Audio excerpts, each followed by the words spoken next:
창세기 벌써 77 강입니다. 창세기 50장까지 있죠.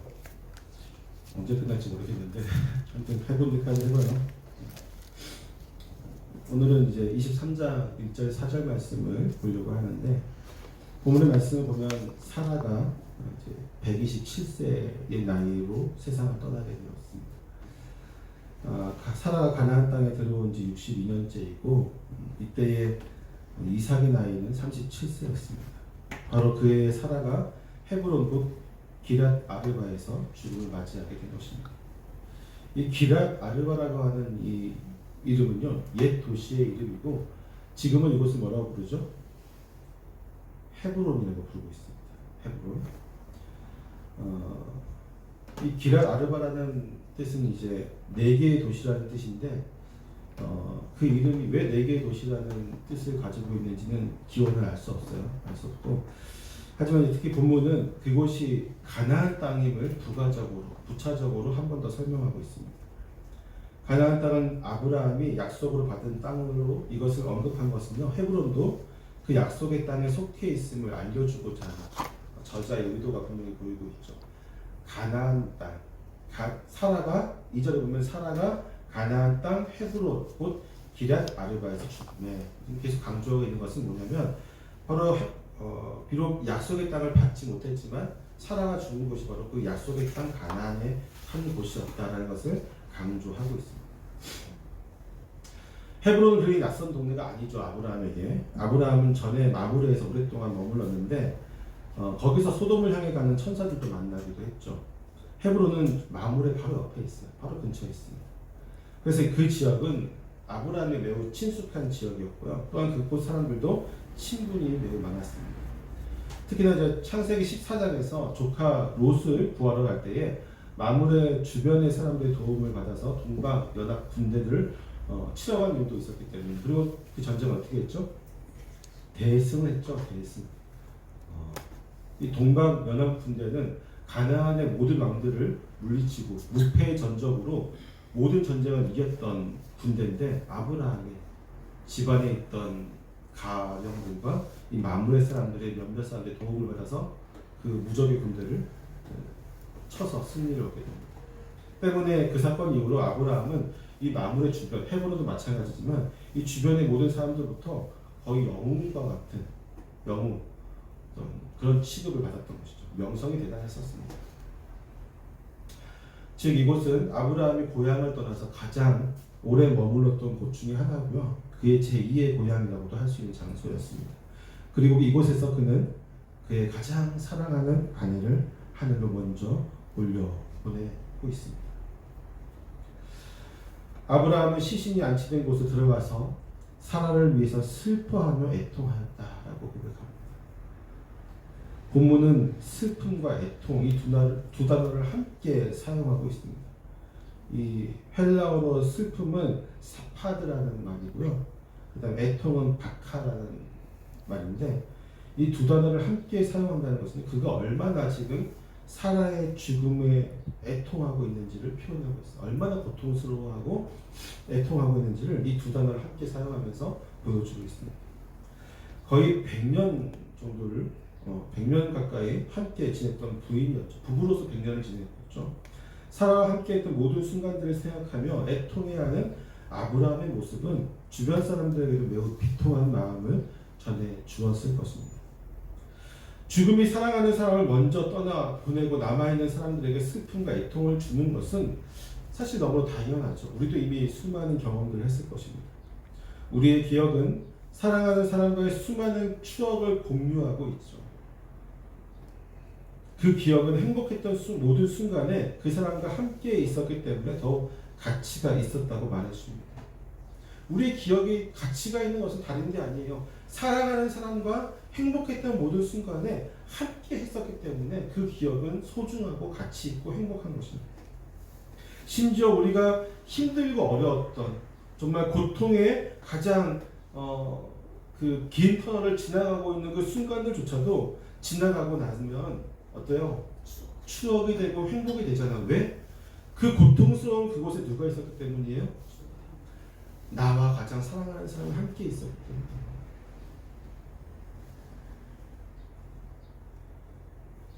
이상하게도 우리와 깊은 관계를 맺고 있던 이가 먼저 세상을 떠나게 되면 그러한 추억들만 떠오르게 됩니다.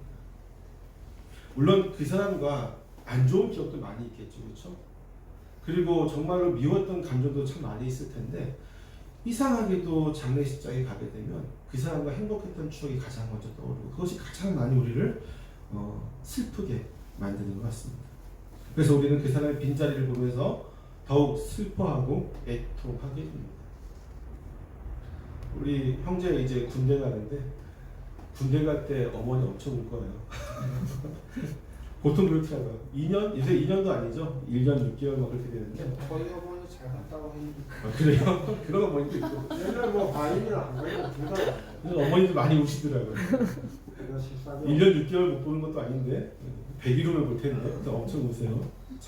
그만큼 함께 있던 사람이 떠난다는 것은 우리에게 참 많은 슬픔을 가져다 줍니다. 아브라함 역시 마찬가지였을 것입니다. 하물며 사라가 태어난 순간부터 지금까지 무려 127년이라는 세월을 함께 했었던 아브라함에게는 더욱 슬픔과 애통하는 마음이 가득했을 것으로 예상이 되었습니다. 하지만 이와 더불어서 아브라함이 슬퍼하고 애통했던 또 다른 결정적인 이유는요, 아직 약속을 받지 못했다고 하는 것입니다. 사라와 아브라함은 함께 약속을 받은 사람입니다. 함께 약속을 받았고 약속의 아이를 낳는 기쁨을 함께 맛보기도 하였습니다. 물론 약속을 받고 약속의 아이를 낳는 과정에서 수많은 일들이 있었고 많은 시간이 소요되었지만 그녀는 아브라함과 함께 하나님께 약속받은 장본인이었습니다. 하나님께서 이 가나안 땅, 그 땅을 주시겠다, 큰 민족을 이루겠다고 하는 그 약속을 받은 장본인이었죠. 그리하여서 이삭을 낳고 복을 받는 등의 약속의 일부를 경험하기도 하였습니다. 그러나 땅을 주시겠다고 하는 약속은 아직 이루어지지 않은 상태였죠. 인생의 마지막 순간까지 아브라함과 사라는 약속의 땅을 받지 못하였습니다. 그래서 그들은 나그네와 같이 떠도는 생활을 해야만 했습니다. 아브라함이 가나안 땅에 들어와서 제일 먼저 무엇을 했습니까? 기억나세요, 여러분? 창세기 12장에서 아브라함이 하나님께서 아브라함에게 내 본토 친척 아비의 집을 떠나서 내게 지시할 땅으로 가라고 하는 그 명령을 듣고 떠나서 가나안 땅에 도착하자마자 제일 먼저 뭐 했습니까? 예, 제단을 쌓고 하나님께 제사를 지었어요. 제단을 쌓고 하나님께 제사를 지었던 것은 하나님께서 이 땅을 나에게 주시고 내가 이곳에 정착하겠다라는 의미인데 아브라함이 정착을 제대로 했어요, 못했어요? 지금도 우리가 보고 있지만 계속해서 옮겨다녀야만 했어요. 날씨 때문에, 우물 때문에, 어떤 여러 가지 환경적인 요소들 때문에 그는 계속해서 지역을 옮겨다녀야만 했어요. 그래서 그는 스스로도 나그네요 거류민이라는 표현을 쓰죠. 정착하는 사람이 아니다 라고 얘기하고 있어요. 아브라함의 통곡에는 이러한 평생을 함께 고생한 자기와 함께 약속을 받고 약속의 땅을 하나님께서 주신 그 장소로 와서 계속해서 나그네와 거류민으로 살았던 그렇게 고생했던 사라에게 약속의 땅을 가져보지 못하고 보내는 것에 대한 깊은 어떤 죄책감 같은 애통감이 있었던 것이죠. 사라에게 그 약속의 땅을 줬지 못하고 보내는 정말 사랑하는 그 여인이 나와 함께 고생을 했는데 그 결과 그 열매를 보지 못하고 가는 것에 대한 애통감이 분명히 있었던 거죠. 거기에 대한 죄책감도 분명히 있었을 것입니다. 때문에 아브라함은요 이 깊은 슬픔과 애통 중에 결단을 내리고 벌떡 일어나 헷 족속에게 나아가서 그들의 땅을 자신에게 팔라고 제안을 하게 됩니다. 아브라함이 그들에게 땅을 팔라고 한 것은 사라를 매장할 땅을 소유하기 위해서였습니다. 매장을 하는데 그냥 매장하는 것이 아니라 땅을 자신이 소유를 하는 거죠. 우리 땅, 내 땅, 그 땅에 내 아내를 묻겠다라고 하는 것이죠. 비록 지금 내가 거류민이고 나그네고 정착할 땅이 없어서 이리저리 떠돌아다니는 그러한 신세지만 적어도 내 아내만큼은 내가 소유한 하나님이 우리에게 주시겠다고 하는 가나안 땅에서 내 소유의 땅에 묻게 하겠다고 하는 그런 마음이 있는 것입니다. 여러분 성경에서 최초로 매장이라고 하는 단어가 언급되어진 본문이 바로 여기에요. 이전에는 그냥 살다 갔다 죽었다라는 표현만 있어서 어떻게 장례를 진행했는지 성경에 나오진 않습니다. 막 각각의 시대마다 또 지역의 특색마다 틀렸겠죠. 때문에 이전에는 뭐 풍장을 했는지 화장을 했는지 아니면 뭐 매장을 했는지 그런 사람도 있어. 어떤 장례를 성경에서 치렀는지 우리가 알 수는 없지만 적어도 본문을 통해서 우리가 알 수 있는 것은 적어도 아브라함 당시에 이 고대 근동 지역에서는 매장 문화가 일반적인 장례의 절차로서 정착되어져 있는 것을 발견할 수 있죠. 그래서 아브라함의 아버지가 돌아가실 때도 어떻게 장례를 했는지 안 나오죠, 성경은. 살아갈 때 유일하게 이제 처음으로 매장이라고 하는 말이 나옵니다. 물론 아브라함 역시 그들의 문화를 받아들여서 사례를 매장하기 위해 땅을 팔라고 했을 것입니다. 하지만 그의 마음은 약속의 땅을 받지 못한 아내에게 그리고 이후에도 여전히 약속을 받지 못하고 세상을 떠나야 하는 자신과 자신의 후손들을 위해서 약속의 땅의 작은 부분이라 할지라도 그것을 받기를 원하는 마음이 컸다고 하는 것이죠. 비록 하나님이 약속하신 가나안 땅의 극히 작은 일부에 지나지 않는 땅이지만 약속을 받지 못하고 고생만 하다가 먼저 떠난 아내에게 약속의 땅 가나안에 그녀를 가나안 땅에 매장지를 정당하게 자신의 소유를 받아서 아내를 곳에 매장한다는 것은 그에게 매우 큰 의미가 있는 것이겠죠. 비록 그는 살아 생전에는 약속의 땅을 완전히 받지 못했지만 적어도 이 세상을 떠나는 시점에서만큼은 약속의 땅에 묻히기를 원했던 것입니다. 그녀가 약속의 땅에 묻힌다면 아브라함 자신도 슬픔과 애통의 수렁에서 조금은 더 빠져나올 수 있다고 믿었던 것이죠. 소망이 있기 때문에. 이 막벨라군은 그렇기 때문에 하나님이 약속하신 그 약속의 소망의 상징과 같은 것이에요. 언제 이 가나안 땅이 다 이스라엘 민족의 것이 됩니까? 400년 이후잖아요, 그렇죠? 400년이 더 지나야 됩니다. 하지만 그때까지 아브라함도 그렇고 야곱도 그렇고 다 나그네와 거류민으로 살다가 죽는데 이 막벨라군은 그럼에도 불구하고 이곳이 하나님의 약속의 땅이라는 어떤 증거가 되어지고 소망이 되어지고 심지어 요셉도 그렇고 야곱도 그렇고 자기가 죽은 이유 뭐라고 유언을 남겨 야곱이 내 뼈를 거다가 막벨라군에 이렇게 하자고 하잖아요. 하기를 원하잖아요, 그렇죠? 제가 목회자의 길을 가게 되면서 가장 많이 경험하는 것 중에 하나가 바로 이 장례식이었어요. 물론 제일 많이 하는 건 예배죠. 예배를 인도하고 설교하는 거지만 그 다음으로 제일 많이 교회에서 경험하는 것 중에 하나가 바로 이 장례식이었어요. 전도사 1학년 때였는데 설교도 몇 번 안 해봤는데 처음 담임 목사님께서 본인이 바쁘다고 저보고 장례식장에 가서 위로 예배를 드리라고 해서 너무나도 당황했는데 그때를 시작으로부터 정말 수많은 장례식을 인도하였습니다. 근데 이제 벌써 제가 지금 전도사 사역부터 해서 목사가 돼서 지금까지 15년 넘게 사역을 하면서 정말 많은 이제 장례식을 여러 절차들을 제가 예배를 드렸었는데 저는 장례식장에 가면요 제일 먼저 유가족의 얼굴, 그들의 안색, 모습을 살펴봅니다. 그 중에는 몇몇 가족들은요 덤덤한 모습을 보이기도 하지만 거의 대부분의 가족들은 매우 슬퍼하는 모습을 보입니다.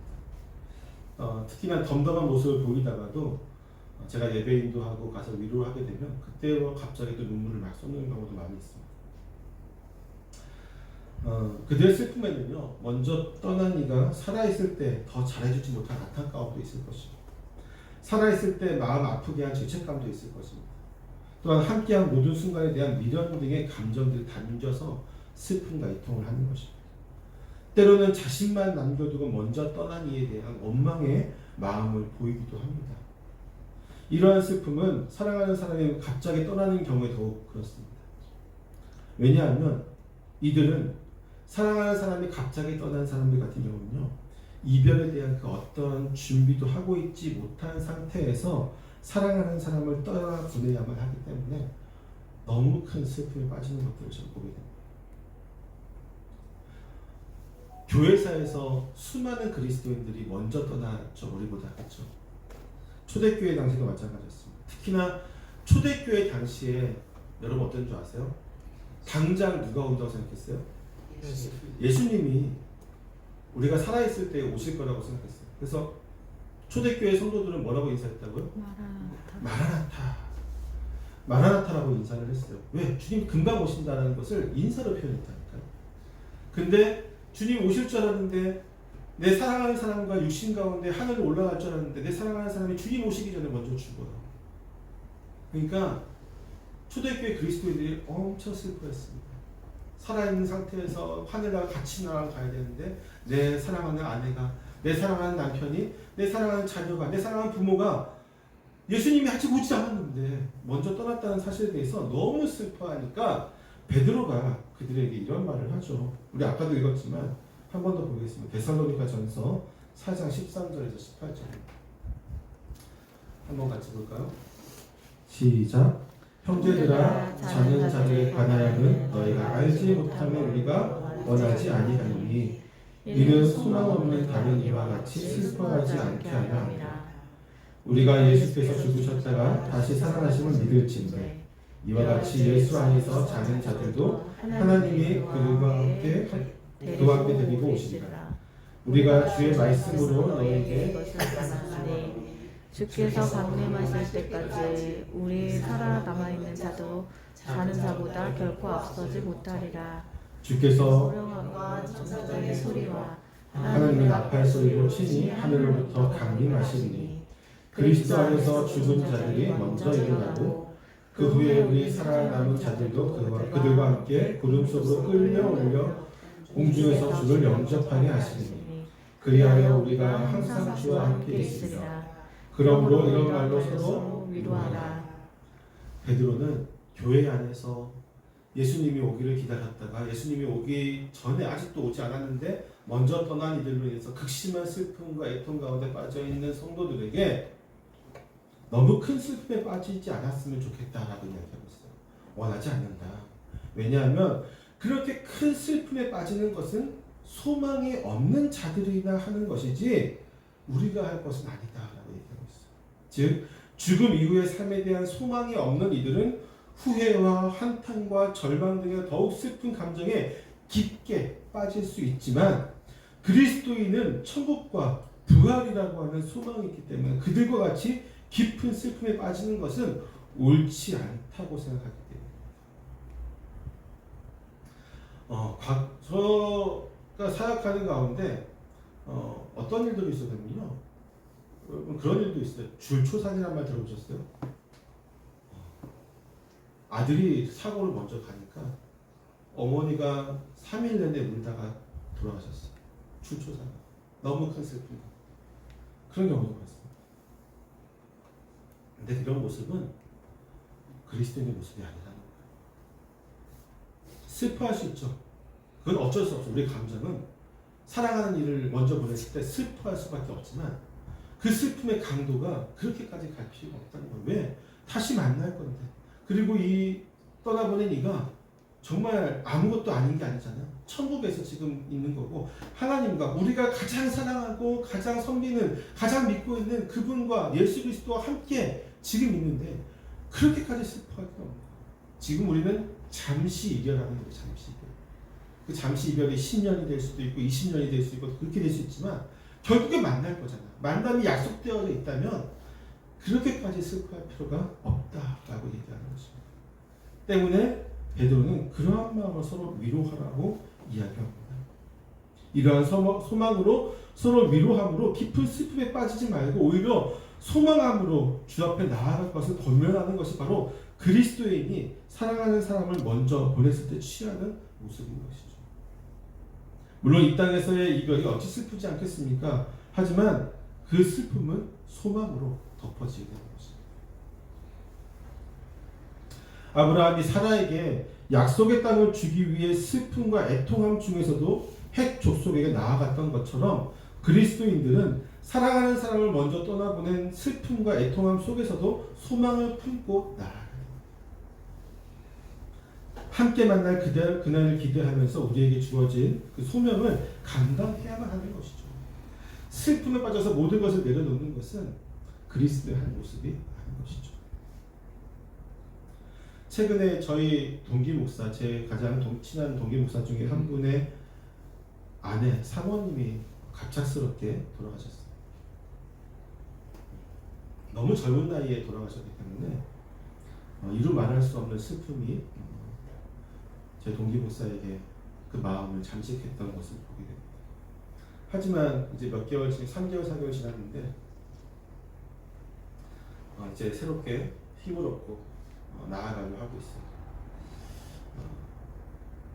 우리가 슬픔, 특히나 사랑이 클수록 그와 함께한 추억이 클수록 함께 공유하는 많은 기억이 클수록 이 슬픔은 더 거대해집니다. 하지만 아무리 거대한 슬픔이라 할지라도 그리스도인을 넘어뜨릴 수 없는 것은 우리에게는 감히 그 어떤 슬픔도 넘어뜨릴 수 없는 강한 확실한 소망이 우리에게 있기 때문입니다. 그 소망을 붙드는 저와 여러분 되시길 축원합니다. 히브리서 기자는 사랑을 비롯한 약속을 받지 못하고 죽은 이들에 대해서 기록을 하였는데 히브리서 11장에 이렇게 기록하고 있어요. 제가 읽어드립니다. 믿음으로 사라 자신도 나이가 많아 단산하였으나 잉태할 수 있는 힘을 얻었으니 이는 약속하신 이를 믿으신 줄 알았습니다. 이러므로 죽은 자와 같은 한 사람으로 말미암아 하늘의 허다한 별과 또 해변의 무수한 모래와 같이 많은 후손이 생육하였느니라. 이 사람들은 다 믿음을 따라 죽었으며 약속을 받지 못하였을 때, 약속을 받았다고요? 받지 못하였어요. 이 사람들은 누구예요? 사라, 아브라함, 야곱, 이 족장들의 사람들이죠. 이 사람들은 다 전부 다 믿음을 따라 죽었어요. 믿음을 따라 죽었으며 약속을 받지 못하였을 때, 그 다음이 중요합니다. 그것들을 멀리서 보고 환영하며 또 땅에서 외국인과 나그네임을 증언하였으니 그들이 이같이 말하는 것은 자기들의 본향을 찾는 자임을 나타냅니다. 그들이 나온 바 본향을 생각하였더라면 돌아갈 기회가 있었으려니와 그들이 이제는 더 나은 본향을 사모하니 곧 하늘에 있는 것이다. 이러므로 하나님이 그들의 하나님이라 일컬음 받으심을 부끄러워하지 아니하시고 그들을 위하여 한 성을 예비하셨느니라. 아멘. 사라는 비록 약속의 땅을 받지는 못하였지만 그녀 자신을 멀리서 보고 환영하며 기뻐하면서 죽음을 맞이할 수 있었습니다. 아브라함도 마찬가지고요. 약속을 받지 못했던 당시의 모든 믿음의 사람들이 멀리서 보면서 그 복음의 약속, 구원의 약속, 땅의 약속, 그 땅을 멀리서 보면서 환영하며 기뻐하며 죽음을 맞이할 수 있었습니다. 이유는 한 가지입니다. 본향을 찾는 자들이기 때문에. 더 좋은 곳이 있기 때문에.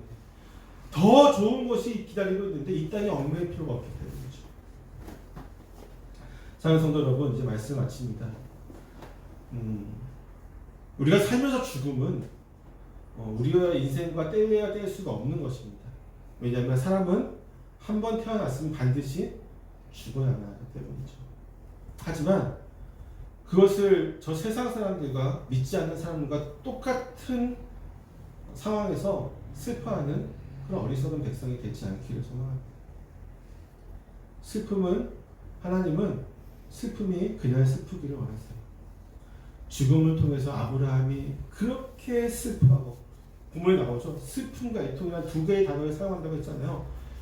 그만큼 슬퍼하고 애통했지만 그는 소망을 향해서 벌떡 일어나 앞으로 나아갔습니다. 그것이 저와 여러분 그리고 그리스도인의 참된 신앙의 모습이 되어야만 합니다. 우리 죽음 위에도 이 땅에 수많은 슬픔들이 우리를 잠식하려고 합니다. 때로는 사업을 하다가 실패할 때도 있고요. 때로는 정말 내가 목표로 했던 어떤 것을 나아가다가 좌절하고 절망할 때도 있습니다. 그 모든 상황 속에서 우리는 슬퍼할 수밖에 없죠. 그러나 슬픔이 우리를 잠식하지 못하게 해야 됩니다. 왜? 우리는 더 강력한 소망을 품고 있는 그리스도인이기 때문입니다. 저와 여러분이 그 소망을 품는 자들이 되기를 소망합니다.